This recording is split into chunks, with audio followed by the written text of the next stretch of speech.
It is I who come, Onyeso, son of the Eze Nri.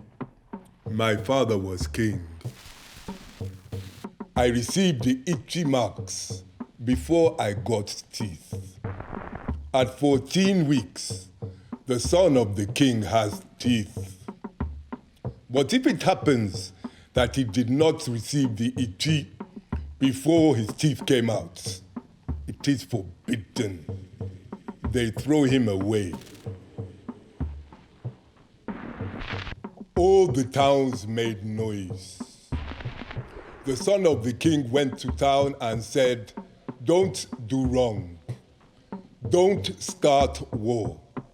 Don't fight." That is what the son of the king does. We are the wearers of the leopard skins. If there is trouble in town, it is for us, the sons of the king, to settle it. When the government visited, they took all the Igbo people. We say to all Igbo, this is what we do to make the land good. We are Nri people, head of the entire Igbo land. We are head of all the towns, all the people. But when the government came, we looked and the town was spoiled.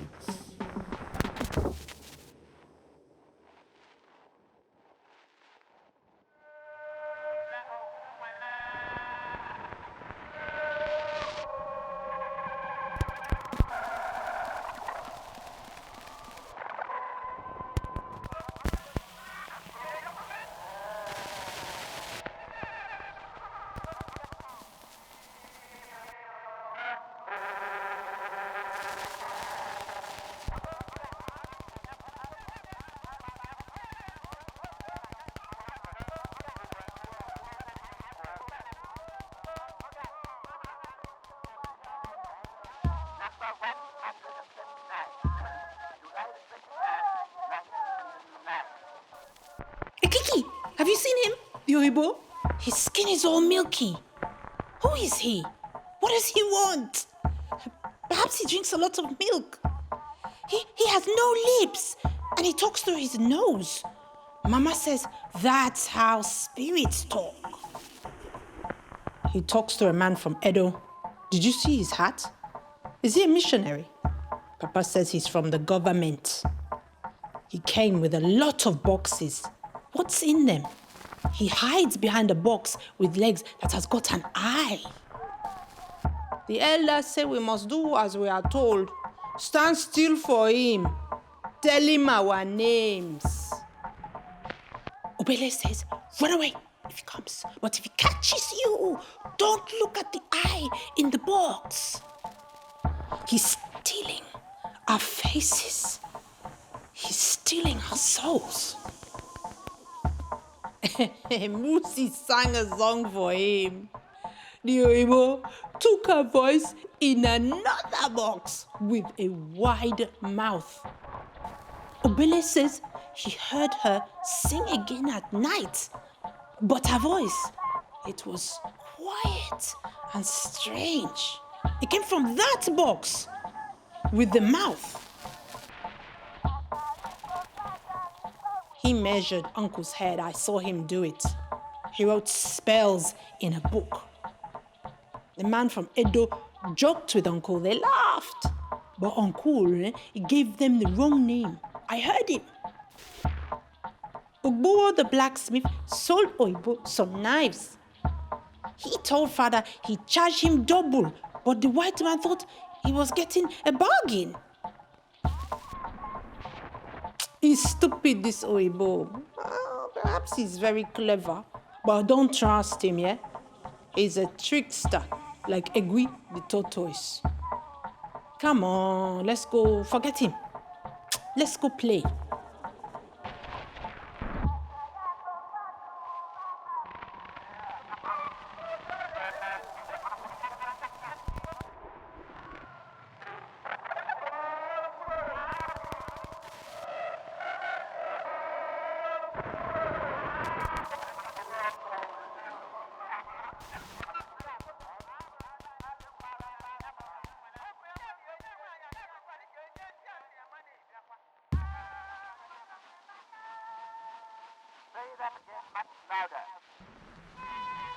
I am Yainkain. I am the first one. I am Bondo. I am the spirit of the women. Mr. Thomas, Pomui, you don't understand. With your white man's gaze, your mustache, your pith helmet, you overlooked our significance. In your register of photographs, against the number 6191, you wrote my name, Yainkain, and added, head wife of Chief C.A. Bureh of Tormah, as if that label defines me. Hear me. The eyes of the dancing Sowe are cast down, mouth pursed small. These are our ideals of demure femininity. The blackness of my skin shines like Sowe's. But do you not see that I return your gaze, and my mouth is wide, ready to speak our truths? But I hold my tongue. Mr. Thomas, had it not been for that Jobsworth assistant DC, you would have been initiated into Poro at Yonibana and learned the secret of the men's society. They talk as if they know it all, but they do not know the half of it. Had you ventured into the Bondo bush and glimpsed the secret of our sisterhood, you would not have come out alive. Sowe is our teacher and our guide, but she is a fierce spirit. She would whip you with her switch. We say that the eyes talk. You turned away from my stare in embarrassment, but not before I heard your eyes speak. They spoke of an unhappy man who cared more for his books and notes than for his own wife and daughters.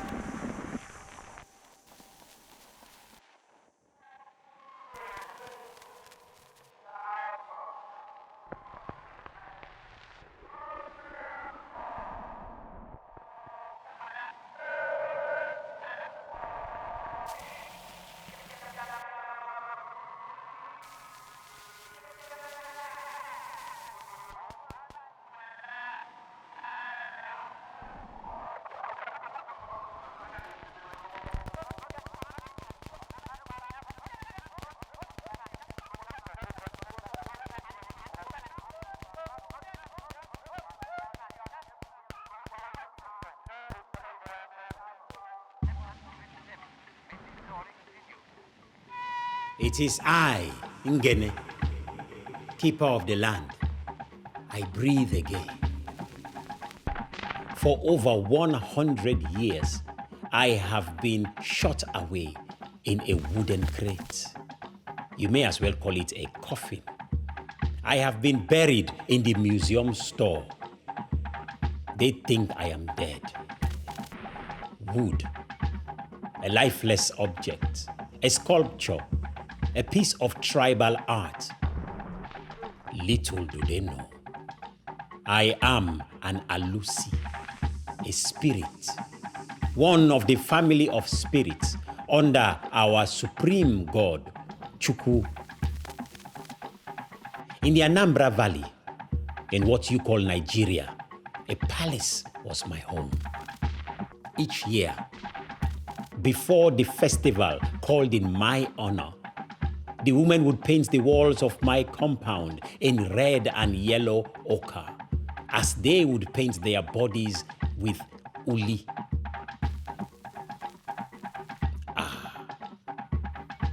My brother and sister spirits, Ala, Augu, Amadioha, Ikenga, How I miss them. Where are they now? Have they succumbed to the termites or been burnt by those zealots of new religion? In their ignorance, they called us idols. Or have they been taken, like me, naked, shipped and sold into the exile of the art market and the anthropological museum? See upon my forehead the noble marks of the Ibu-Ichi. They are shared by gods and mortals, those mortals at least who are destined to take the Ozo title and who will one day transcend the earthly world to join the ancestors. I am Ngene, keeper of the land. Approach me with respect. Give me kola, pour libation. Make your sacrifices of fowl or goat. I will come to your aid if it is my will. But do not make the mistake of approaching me directly. It is with the Dibia alone I commune. He who marks his eye with chalk, who divines my word and performs the Igba Afa. And you, what would you ask of this exiled God? What would you wish for me? Where now is my shrine?